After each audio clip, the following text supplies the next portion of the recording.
CBS 성경교실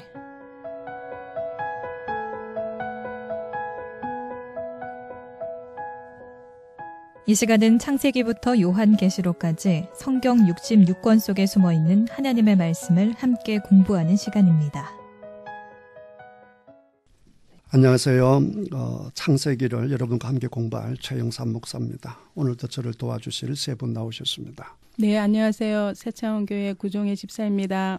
예, 반갑습니다. 새창원교회 임순섭 장로입니다. 안녕하세요. 새창원교회 정화진 집사입니다. 네, 감사합니다. 한 주 잘 보내셨습니까? 예. 네. 지난번에 우리 아브라함의 얘기를 본격적으로 이제 들어가기 시작했는데 어디까지 이야기하다가 멈췄는지 혹시 기억이 나시나요?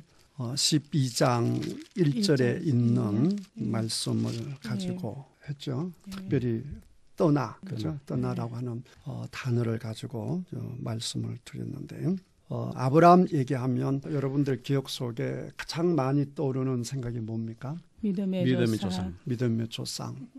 또 그 다음에 그러면 아브라함이 행한 일들 중에서는 어떤 게 제일 많이 이삭을 바친 거. 이삭을 바친 거.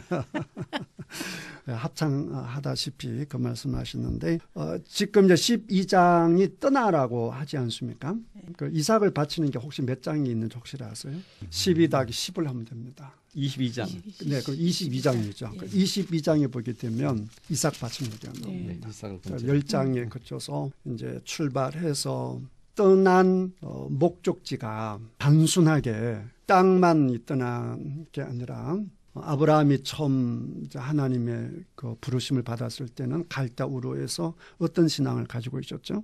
우상을 섬겼죠. 특별히 그 달신을 중심으로 하는 우상을 섬기고 있었는데 방금 여러분이 지적하신 것처럼 그 이삭을 바치는 게 정점이거든요. 그 22장이 있단 말이죠. 그 22장에서는 아들 이삭까지 바치는 우리가 아는 믿음 좋은 아브라함이 되는 거예요. 그리고 22장 끝나고 나면 거의 아브라함 얘기는 없다라고 보면 됩니다. 정점이 거긴데 이렇게 보시면 돼요. 우리 하나님이 갈대 우르에서 우상을 숨기는 아브라함을 끌어내어서 아들 누구까지? 이삭까지 바치는 무슨 사람? 네, 그렇죠. 믿음. 누구를 믿는? 하나님을 믿는 사람으로 만들어 나가는 거예요. 그러니까 아브라함의 이야기의 주인공은 누가 되겠어요? 아브라함인데 실질적으로 주인공은 하나님. 왜냐하면 하나님이 끌어내가지고 그 자를 이끌어 가는 거거든요. 그래서 성경은 항상 이 초점을 사람에게 두는 것이 아니라 사람은 이제 불교식으로 얘기를 하게 되면 손가락으로 달을 이제 이렇게 지적한다라고 하지 않습니까? 네. 그러면 손가락으로 달을 보라라고 하면 뭘 봐야 되죠? 달을 봐야죠. 그런데 자꾸 손만 보고 있으면 안 되는데 비록 다른 종교지만 원리는 같다라고 보시면 됩니다. 근데 이게 아브라함을 통해서 그러니까 이제 아브라함 얘기를 이제 쭉 읽어 나가면 어떤 소망이 생기느냐라고 하게 되면 나도 믿음의 사람이 될 수 있겠다 없겠다 될 수 있겠다라고 하는 것을 확실하게 이제 볼 수 있는데요. 하나님이 그 자리까지 어떻게 아브라함을 끌고 가느냐라고 하는 것을 항상 초점을 딱 두시고 성경 읽어보게 되면 충분히 이야기가 됩니다. 오늘 이제 12장에서도 보게 되면 아브라함이 실수하는 얘기 이제 나오고 막 그렇게 되거든요. 그런 걸 볼 때마다 하나님 어떻게 인도해 나가시는가라고 하는 것을 보도록 하겠습니다. 12장 1절에서 3절은 너무나 중요하니까 다시 한번 읽고 시작하도록 하겠습니다. 우리 구종혜 집사님이 1절에서 3절까지 읽어주시기를 바랍니다. 여호와께서 아브라함에게 이르시되 너는 너의 고향과 친척과 아버지의 집을 떠나 내가 내게 보여줄 땅으로 가라. 내가 너로 큰 민족을 이루고 내게 복을 주어 내 이름을 창대하게 하리니 너는 복이 될지라. 너를 축복하는 자에게는 내가 복을 내리고 너를 저주하는 자에게는 내가 저주하리니 땅의 모든 족속이 너로 말미암아 복을 얻을 것이라 하신지라. 아멘. 지난번에 떠나는 얘기는 이제 많이 했기 때문에 그만하도록 하고요. 이제는 1절 마지막에 보게 되면 동사가 가라. 그렇지 않습니까? 네. 떠나기만 하고 목적지가 없다. 이것도 웃기는 거 아니겠어요? 목적지에 가기 위해서 이제 떠나가는 거니까 신앙은 이제 가는 것이다. 방향을 향해 가는 것이다. 라고 했는데 어디로 가라라고 했습니까? 1절에서 보면 친척 집을 너희 떠나 고향과 친척 아버지의 내가 집을 떠나 내게 보여줄 내가 땅. 내게 보여줄 땅으로 그렇죠. 가라. 예. 내가 너에게 보여줄 땅으로 가라. 그러니까 신앙이라 하는 것은 하나님이 가라라고 하는 길을 가는 거예요. 그러니까 내가 이 길을 가야겠다 이건 아니고요. 이제 기독교하고 다른 종교하고 가장 큰 차이점은 이거라 볼 수 있어요. 다른 종교는 스스로 이제 길을 찾고 또 길을 만들고 이렇게 하는 거거든요. 근데 우리 기독교는 하나님이 길을 제시해 줘요. 그러니까 어떻게 보게 되면 수준 낮다 이런 생각이 들죠. 왜냐하면 길을 스스로 개척할 줄도 모르고 내가 가라 하는 길로 가라 이렇게 하니까 다른 타 종교에 계신 어떤 분은 우리 기독교를 이걸 이제 그걸 붙잡고 기독교는 유치원 같다. 자기는 대학원 같다. 막 이렇게 강조를 하는데 세상적으로 보게 되면 우리가 굉장히 유치할 수가 있습니다. 왜냐하면 우리 자유의지가 없는 것 같잖아요.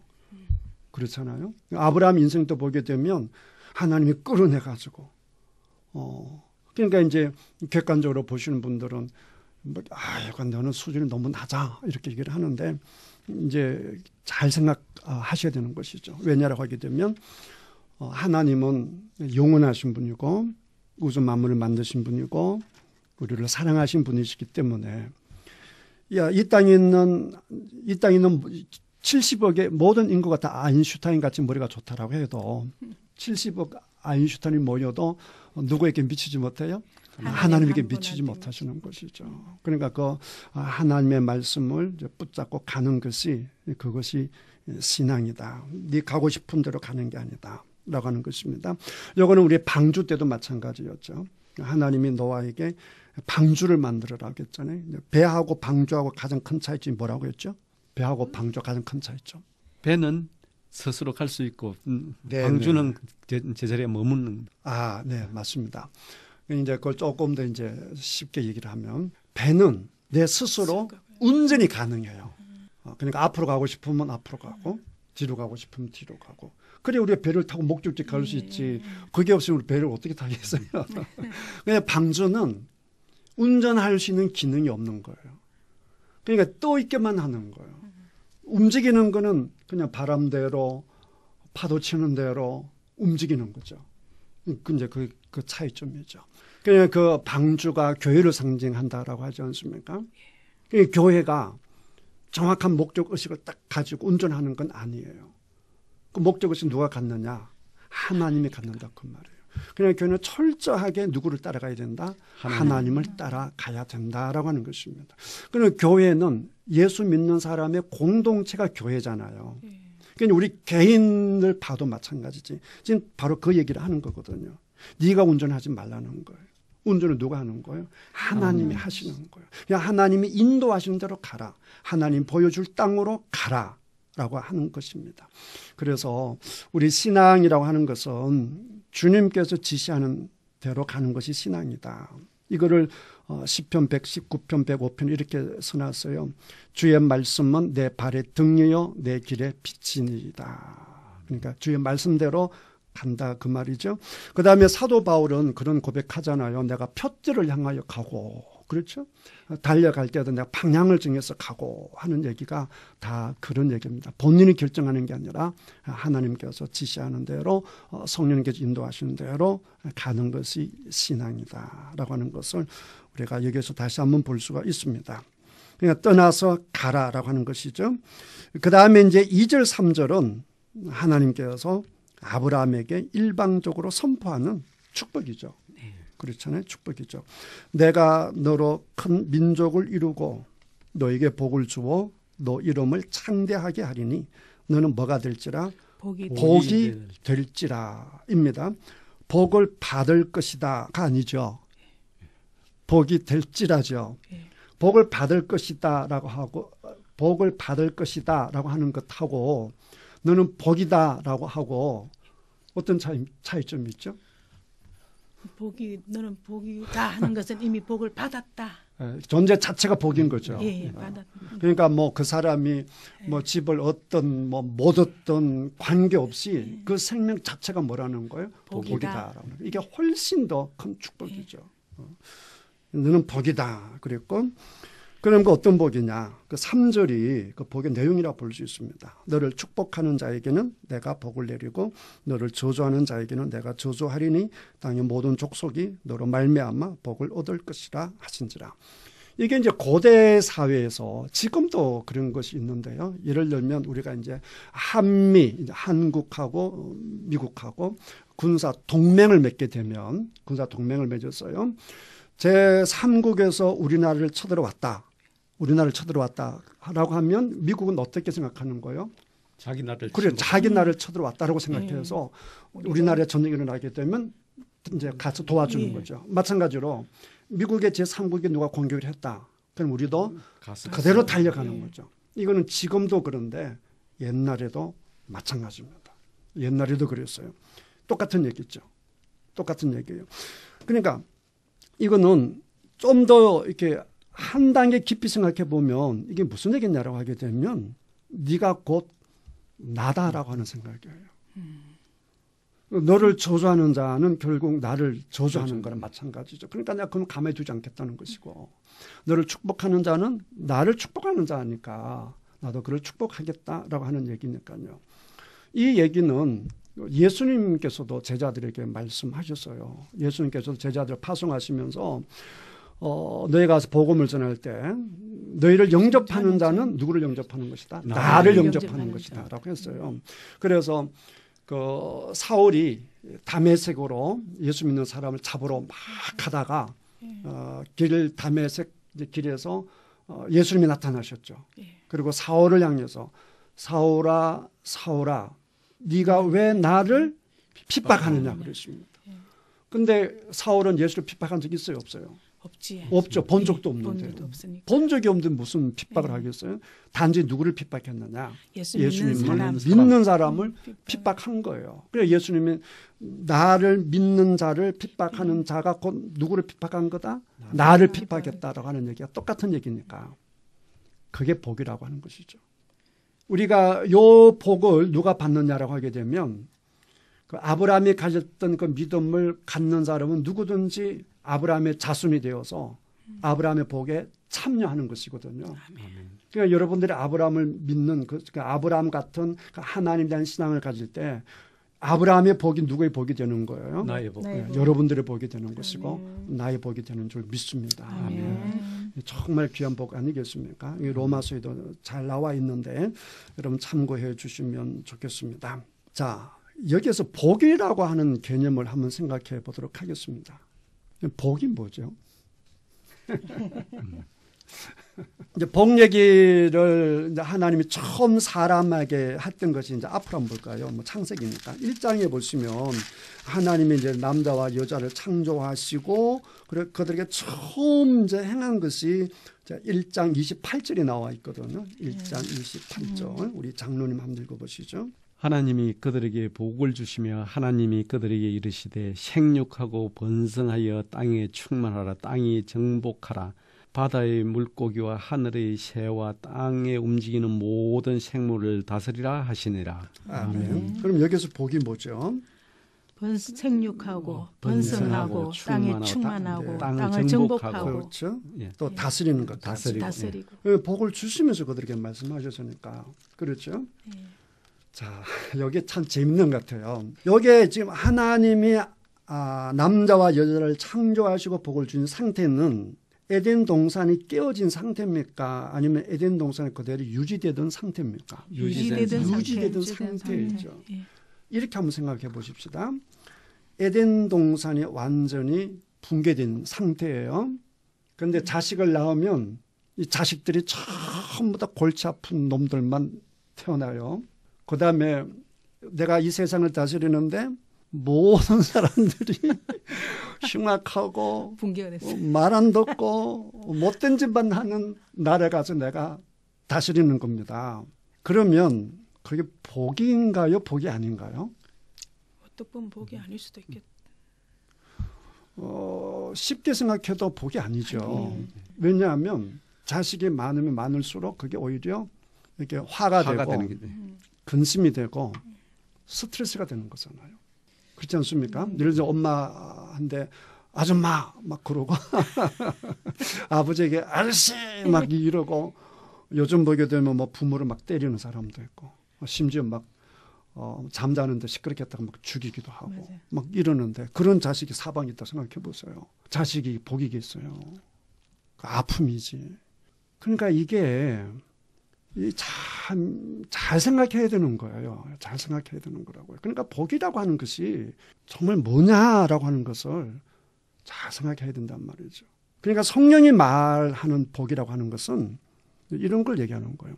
하나님 안에서 하나님과 함께하는 하나님이 고유하게 주시는 그 하나님을 누릴 때 그게 복이 되는 거예요. 그러니까 하나님이 이제 빠져버리게 되면 복되는 것이 복이 안 될 수도 있어요. 지금 이제 우리는 자본주의 사니까 뭐니 해도 뭐가 제일 좋아요? 머니가 제일 좋죠. 그런데 그 돈 때문에 가난했던 부부가 돈 때문에 부부가 갈라져. 돈 때문에 문제가 생겨. 그럼 돈이 뭐가 되어버리는 거죠? 화가 되는 거죠. 그렇죠. 화가 되어버리는 거예요. 몸이 이제 약할 때는 부부가 서로 의지하고 여보 당신 이러면서 막 아껴주고 품어주고 이렇게 했는데 건강하니까 밖에 나가 못된 짓만 하고 돌아다녀.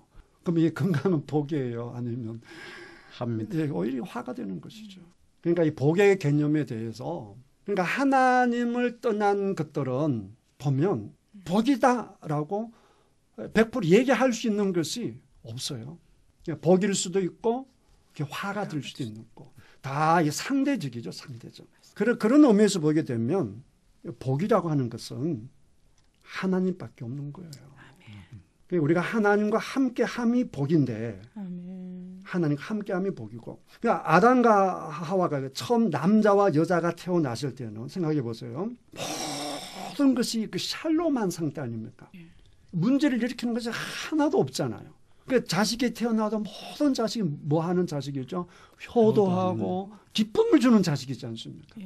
그런 자식이 태어나면 태어날수록 좋은 것이고 그다음 이 땅에는 모든 만물들이 요즘 하면 씨앗만 뿌려놓으면 그냥 열매를 맺고 짐승들도 와서 이쁜 짓만 하고 그런 거를 이게 함께 지내고 보존하고 다스리는 거야. 얼마나 큰 기쁨이겠어요. 그게 복이라고 하는 것이죠.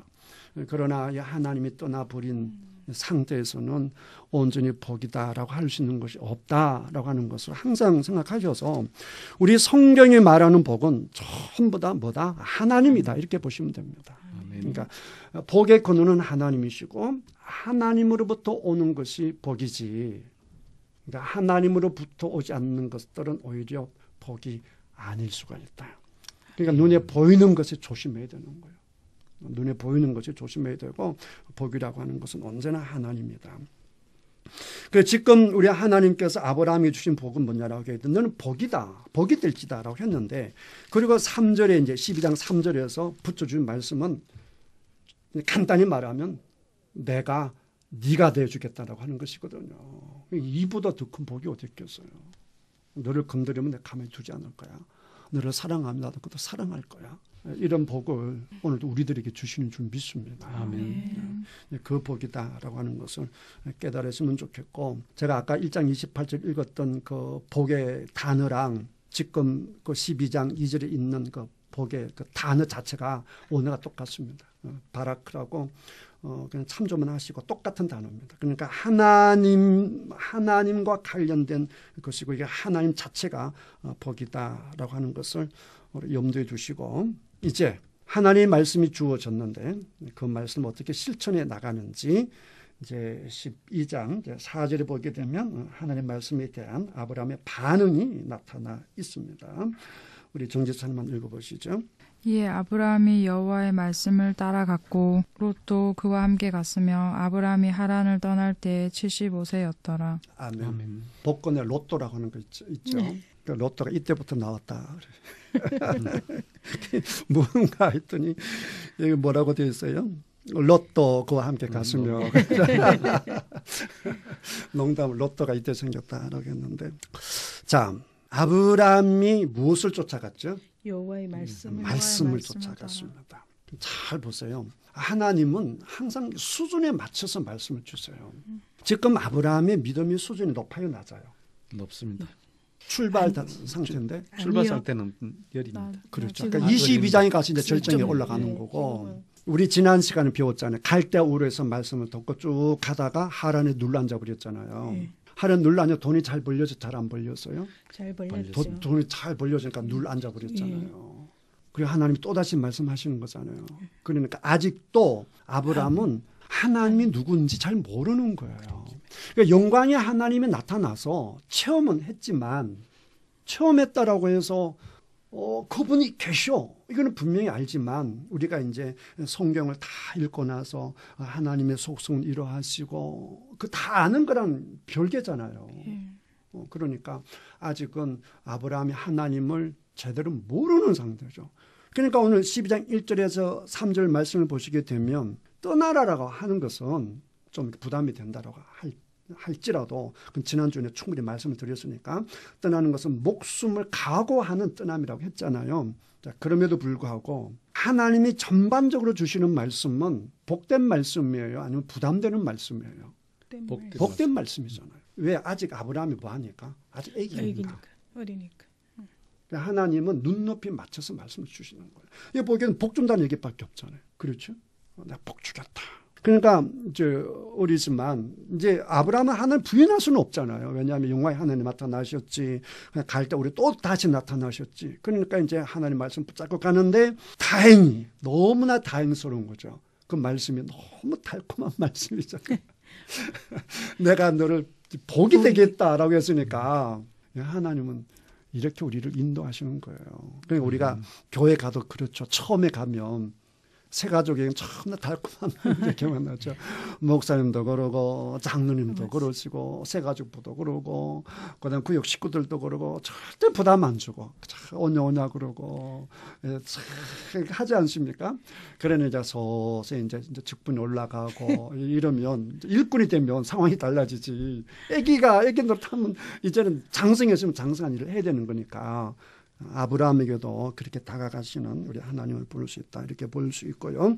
어쨌든 아브라함은 여호와의 말씀을 따라갔는데 문제는 롯은 뭘 따라갔습니까? 세상적입니다. 이 성경 말씀대로 누구를 따라갔죠? 아브라함을. 예, 아브라함을 따라가는 거죠. 이러면 안 되는 거예요. 누구를 따라가야 되는 거예요? 하나님을 따라가야 되는 거예요. 그러니까 이렇게 해야 되는 거죠. 하나님께서 말씀하셨으니까 나도 당신과 동행하겠습니다. 이거는 괜찮은 거죠. 그러나 사람을 따라다니는 신앙은 아니다라고 하는 것을 아시면 좋겠고 하란을 떠날 때에 아브라함의 나이가 몇 살이라고 했습니까? 75세. 5절에 보시면 지난번에 하란에서 아브라함이 긴 세월을 보냈을 것이다 라고 하는 것을 우리 지난번에 이제 보았으니까 이제 바로 넘어가도록 하겠습니다.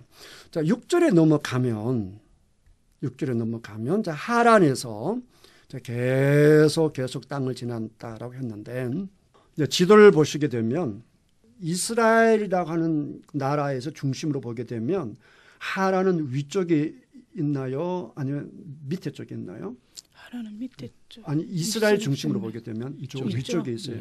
예. 갈대아우르는 여기 있고 이렇게 유프라테스 강에서 쭉 올라가서 지중해 쪽으로 쭉 내려오는 거니까 저 위에서 지금 내려오고 있는 거예요. 쭉 내려오다가 어디까지 이제 내려왔는지 이제 6절에 내용이 나와 있거든요. 우리 정화진 시장 6절 읽으시죠.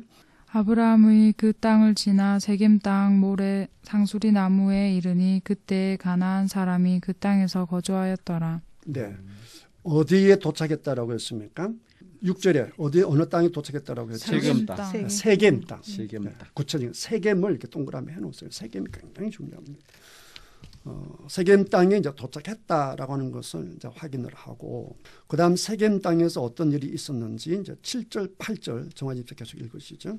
여호와께서 아브라함에게 나타나 이르시되 내가 이 땅을 내 자손에게 주리라 하신지라. 자기에게 나타나신 여호와께 그가 그곳에서 제단을 쌓았고 거기서 베델 동쪽 산으로 옮겨 장막을 치니 서쪽은 베델이요 동쪽은 아이라. 그가 그곳에서 여호와께 제단을 쌓고 여호와의 이름을 부르더니 점점 남방으로 옮겨갔더라. 네, 감사합니다.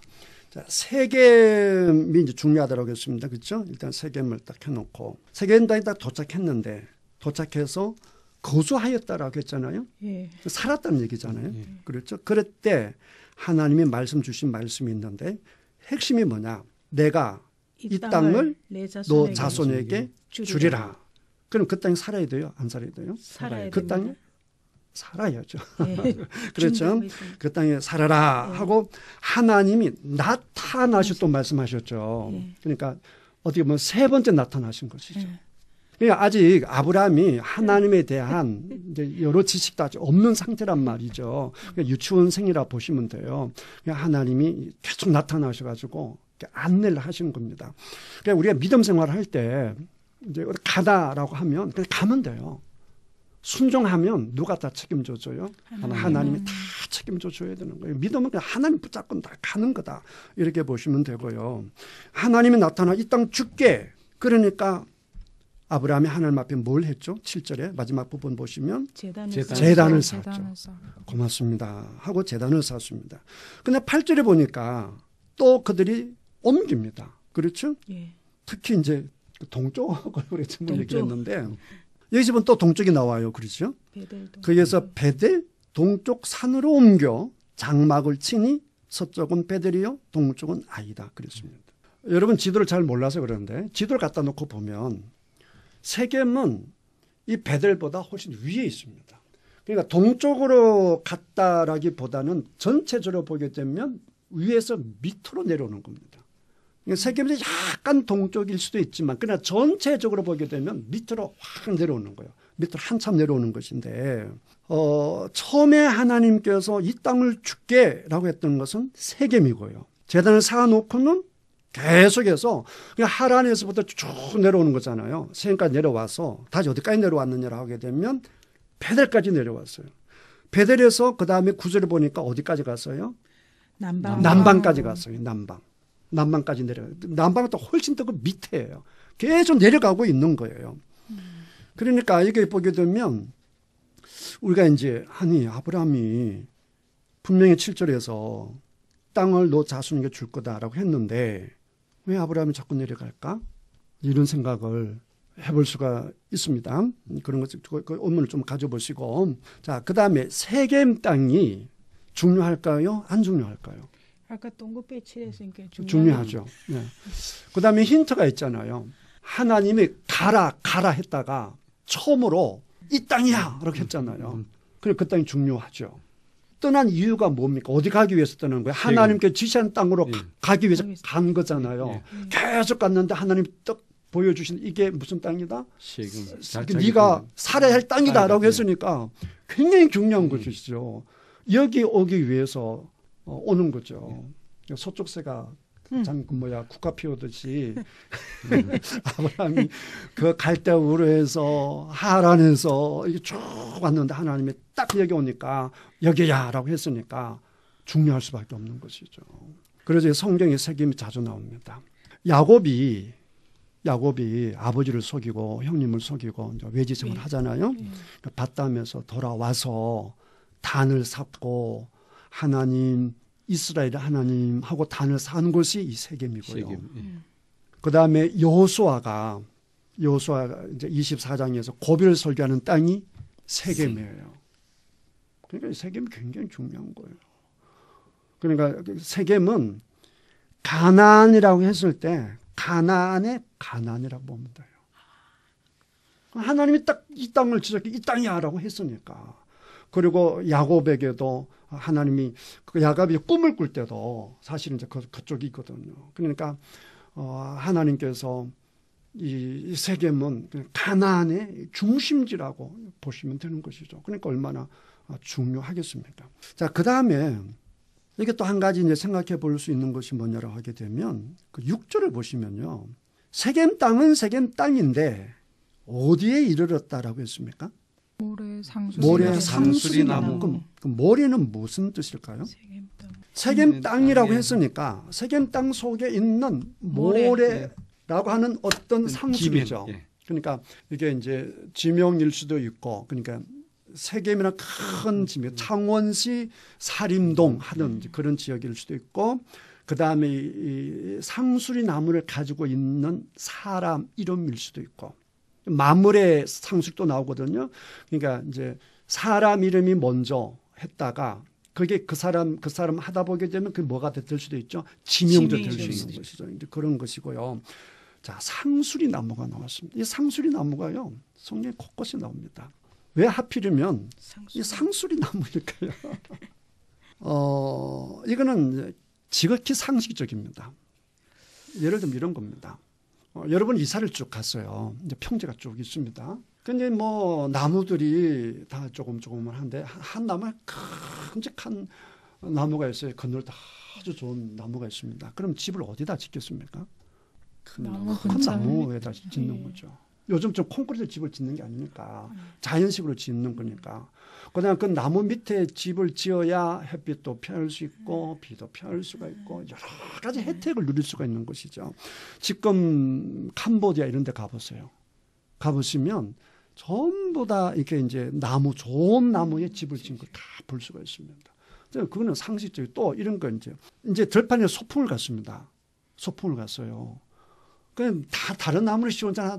큰 나무가 있습니다. 당연히 어디서 놀겠습니까? 큰 나무 밑에서 노는 거죠. 도시락을 어디서 풀겠습니까? 당연히 거기서 구슬합니다.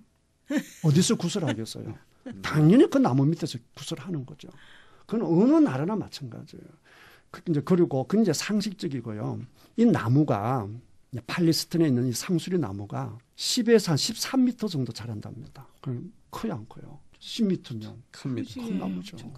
그런 나무고, 그러다 보니까 고대인들에게 힘, 능력, 보호, 용기 이런 이미지를 주고, 그다음 고대 사회에서는 그렇잖아요. 뭐 보이는 게 다 신이던 시절이니까 큰 나무면 자동적으로 신이 될 확률이 높죠. 우리나라는 어떤 나무가 주로 신이 되었나요? 동네마다 무슨 그 나라 갑자기 생각이 안 나. 너티나무. 예, 보면 큰 나무가 있잖아요. 예. 뭐 너티나무지 무슨 나무든지 예. 보게 되면 그 동네에서 섬기는 나무는 예, 작아요, 커요. 큽니다, 다. 그게 뭐 다 예. 커요. 그러니까 당연히 신처럼, 그래서 고대 사회에서는 상수리 나무를 신의 나무, 신목 이렇게 생각을 했습니다.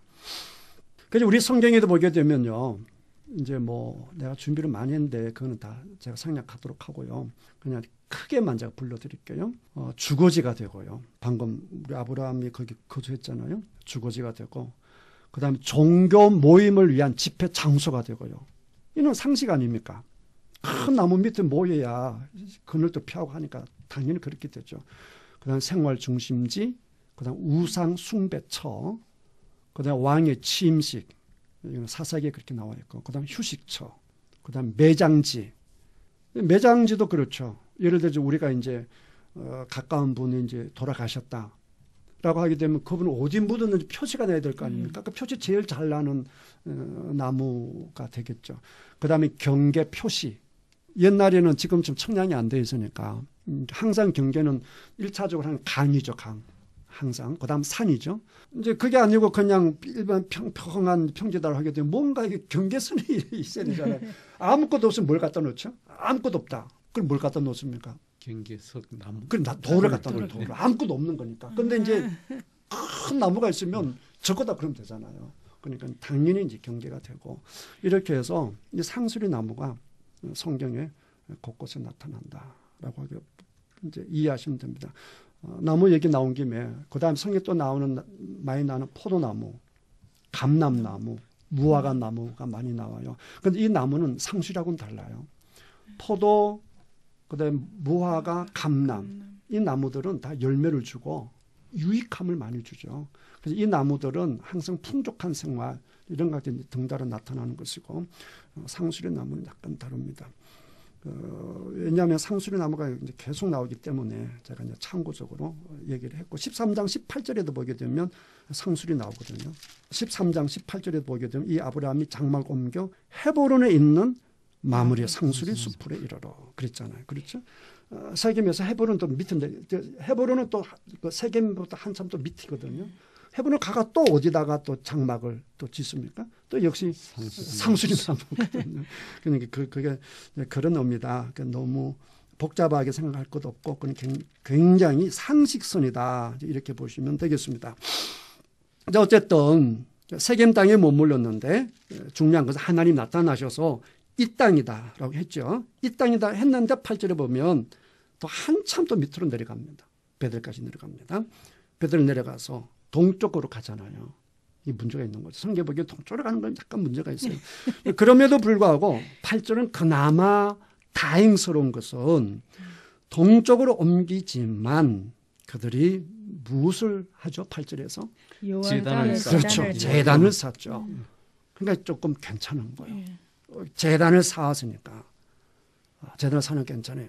그런데 이제 어디까지 내려가느냐를 하게 되면 남방까지 내려갑니다. 남방은 완전히 남방입니다. 이게 네게브라고 하는 지역인데요. 13장 1절에 보십시오.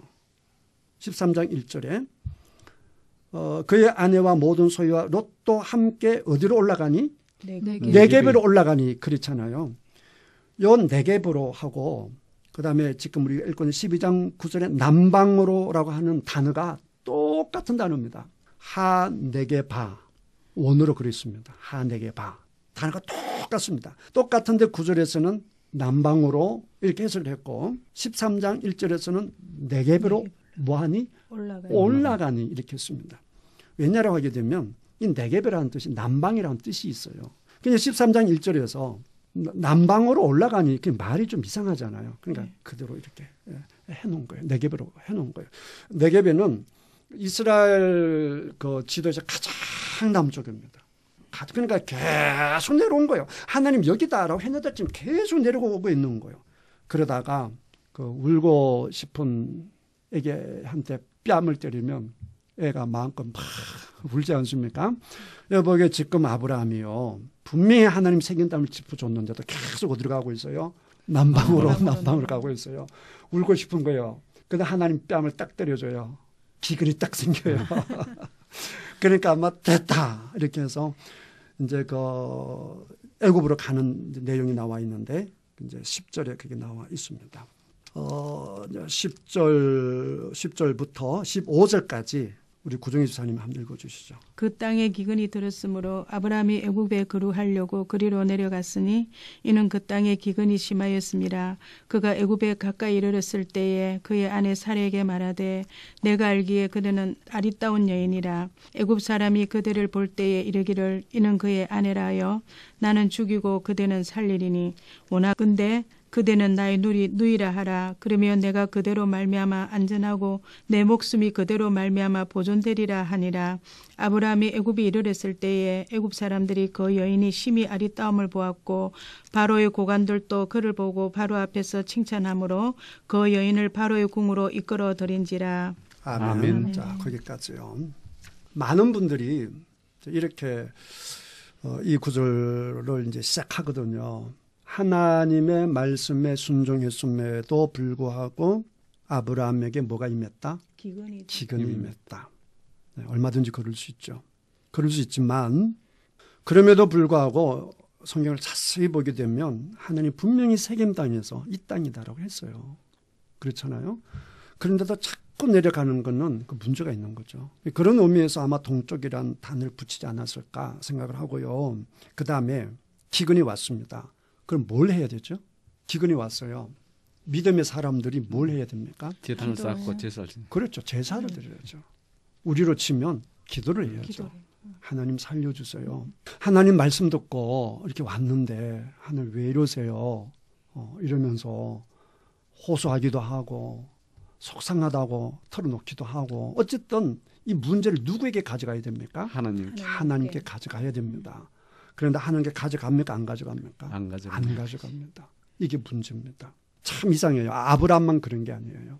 우리 사람도 마찬가지입니다. 이제 목회를 하다 보면 성도님들이 은혜가 있고 하나님의 복을 받을 때는 예배도 잘 드려요. 헌금도 잘해요. 새벽 예배도 잘해요.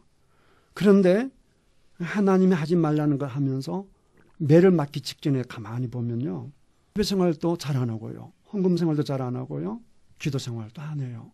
그렇게 기도 생활을 하시던 분들이에요. 그러다가 꽝 하고도 터지죠. 꽝 하고도 터지면 그때 가서야 이제 기도하고 금식하고 그러는 거죠. 우리들의 얘기가 아브라함 이야기 속에 그대로 전해지는 거예요. 아브라함은 특히 이제 아브라함 인간성이 처음으로 이제 표출되는 게 이 사건이거든요. 인간성이 어떤지 폭로하는 거거든요. 물론 이 고대 사회는 그런 게 있어요. 그 부인의 명예보다 남편의 생명이 중요하긴 해요.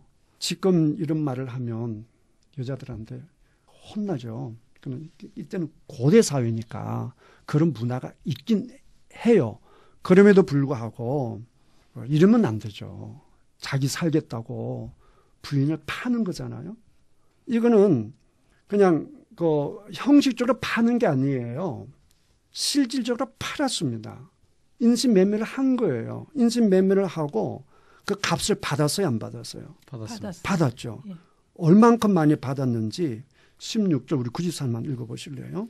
이에 바로가 그로 말미암아 아브라함을 후대함으로 아브라함이 양과 소와 노비와 암수 나귀와 낙타를 얻었더라. 그러니까 이게 값을 적게 받았어요, 많이 받았어요? 많이 뭐 엄청 받은 거죠. 양, 소. 노비. 그다음 제일 비싼 게 노비잖아요. 노비. 노비라고 하면 남자 노비, 여자 노비 다 포함된 거거든요. 그러니까 이제 엄청난 거죠. 그다음에 낙이, 낙타 다 얻었으니까. 그리고 그 15절에 보게 되면 이끌어 들인지라라고 했잖아요. 이 단어 속에 남자가 이절 취했다라고 한 단어도 있어요. 그런 의미도 있는 거예요. 그러니까 실질적으로 같이 이제 잠자를 했다 이렇게 해석도 합니다. 이 단어를 놓고 보게 되면 그러니까 바로가 너무 이제 감사해서 그 자기를 팔아준 이 여자를 팔아준 이제 오빠에게 엄청난 재산을 갖다 이제 바친 거예요. 그러니까 이거는요 하나님 개입하지 않아 했으면 아브라함과 사라는 어떻게 되는 거예요? 끝난 거죠. 사라는 누구의 여인으로 사는 거예요? 바로의 여인으로 사는 거예요. 완전 끝장난 얘기라고요. 끝장난 얘기인데 누가 끝을 내지 않아요? 하나님이 개입을 하시는 거예요. 그러니까 여기서 보게 되면 아브라함이 요즘 시선을 보게 되면 아주 못된 놈이죠. 지금 우리 현대 여인들이 보게 되면 도무지 상상할 수 없는 모습을 하잖아요. 요때만 이러는 게 아니라 아까 22장이 정점이라고 했잖아요. 22장에서 이삭을 바치잖아요. 그런데 20장에서 또 이런 짓을 하거든요. 또 이런 짓을 하는데 지금 12장보다는 그 20장이 훨씬 더 심각해요. 왜 심각하냐? 12장에서 20장 가는 사이에 시간이 많이 지나요, 안 지나요? 시간이 많이 지나잖아요. 그동안 하나님과 사건이 많아요. 그 다음에 아주 중요한 사건이 있는데 그게 뭐냐라고 하게 되면 죄를 범했을 때 하나님이 얼마나 무섭게 심판하는지 무엇을 통해 보여줬죠? 아니, 그 도시 멸망시켜버리잖아. 소돔과 고모라. 그러니까 하나님 말씀을 어기고 죄악 가운데 살면 내가 이렇게 벌한다라고 해서 시범 케이스로 하나님이 강력하게 벌한 것이 뭐냐? 소돔과 고모라거든요. 그걸 누가 다 봤죠? 아브라함이 다 봤잖아요.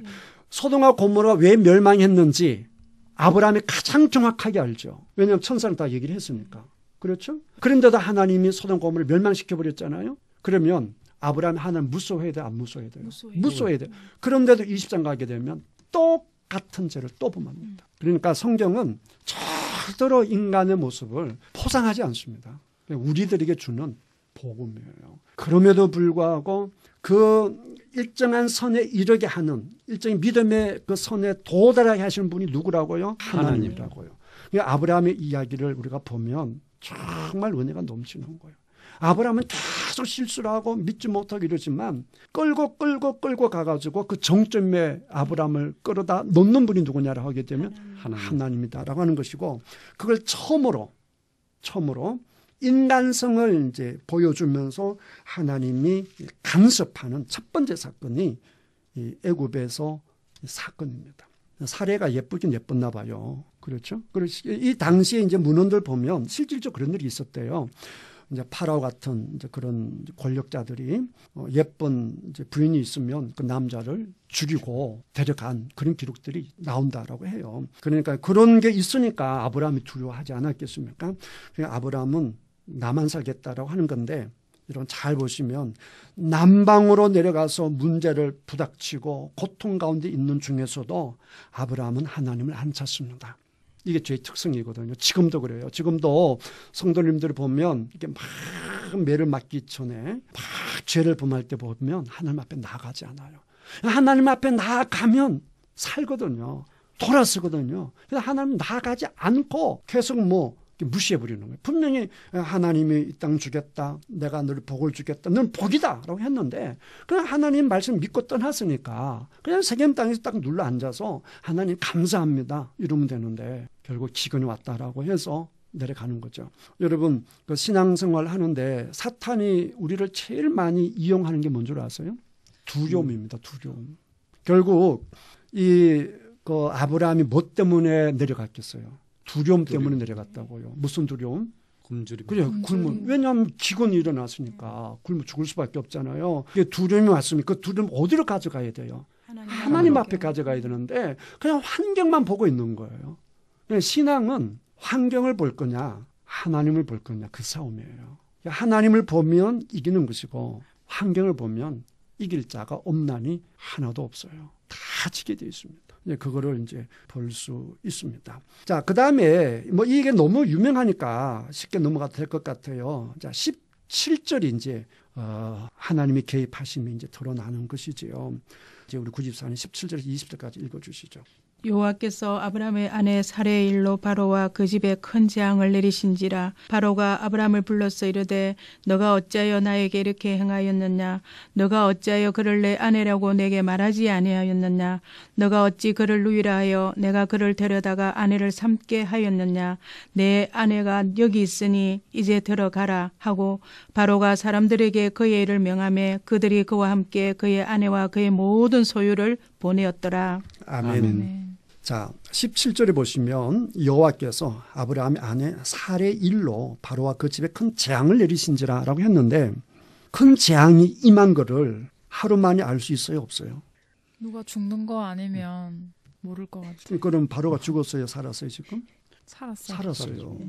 그러니까 제가 왜 물어보느냐라고 하게 되면 아무 생각 없이 읽으면 사레가 바로의 궁에 들어갔는데 바로 그날 하나님이 바로에게 나타나서 이놈에서 나갔다라고 생각할 수 있는 거예요. 그런데 그 집에 큰 재앙이 내렸다. 누구 때문에? 사레 때문에. 그거를 사람들이 동의할 만큼 하려고 하면 시간이 필요하죠.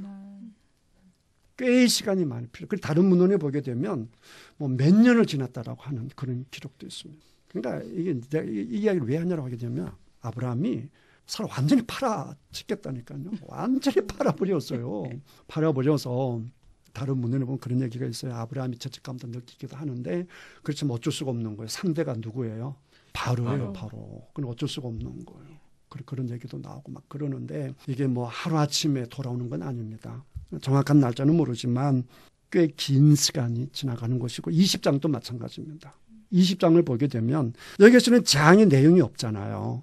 그런데 20장에 보게 되면 그 재앙이 뭐냐라고 하게 되면 바로의 궁굴 안에 모든 후궁들이 아기를 못 낳는 거예요. 여러분 아기를 못 낳는 걸 알 정도면 얼마나 시간이 걸려야 됩니까? 꽤 오랜 시간이 필요하죠.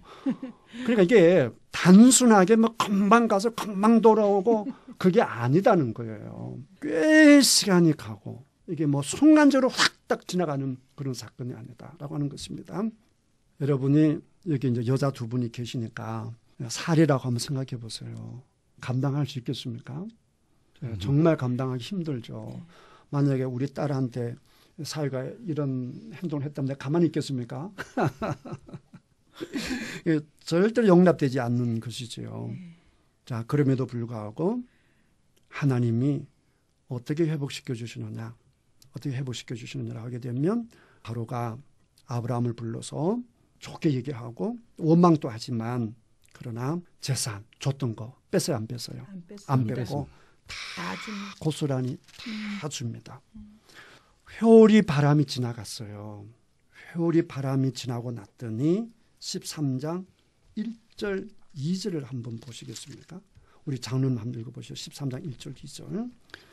아브라함이 애굽에서 그와 그 아내와 모든 소유와 롯과 함께 네베게로 올라가니 아브라함에게 가축과 은과 금이 풍부하였더라. 네, 왜 풍부합니까? 왕에게 받았기 때문에. 하란에서 번 것도 있지만 왕에게 받은 게 많은 거예요. 여러분 잘 보세요. 여기 하나님의 은혜가 보여야 됩니다. 무슨 얘기냐고 하게 되면 아브라함은 큰 실수를 하는데 그 실수조차 하나님은 개입하시고 내가 너 복된다 했잖아. 내가 지켜준다고 했잖아. 지켜주시고 그리고 그 집에다가 그 많은 재산을 갖다 줘서 내가 실수했음에도 불구하고 모든 것을 합력해서 하나님이 아브라함의 가정에 선한 것들을 이루 나가시잖아요. 우리는 이걸 믿는 거예요. 아멘입니까? 아멘. 우리 신앙은 이걸 믿는. 그렇다 해서 내가 잘못하자 이건 아니잖아요.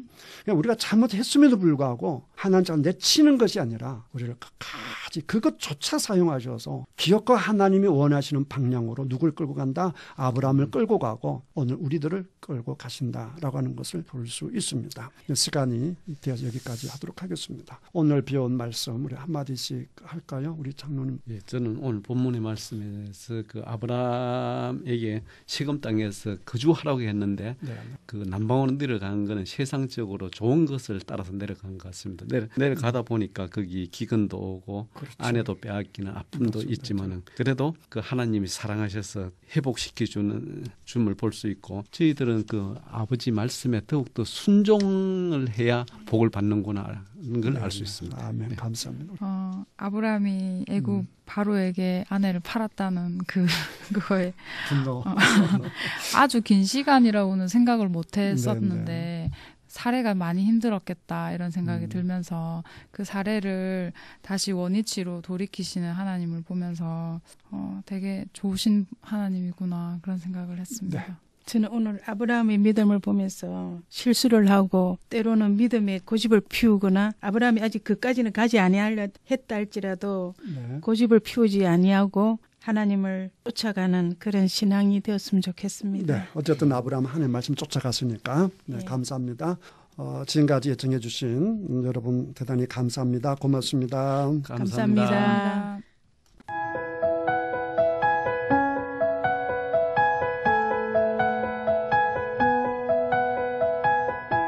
CBS 성경교실 지금까지 새창원교회 최영삼 목사였습니다. 창세기부터 요한계시록까지 성경 66권 속에 숨어있는 하나님의 말씀을 함께 공부하는 CBS 성경교실은 유튜브를 통해 다시 들으실 수 있습니다.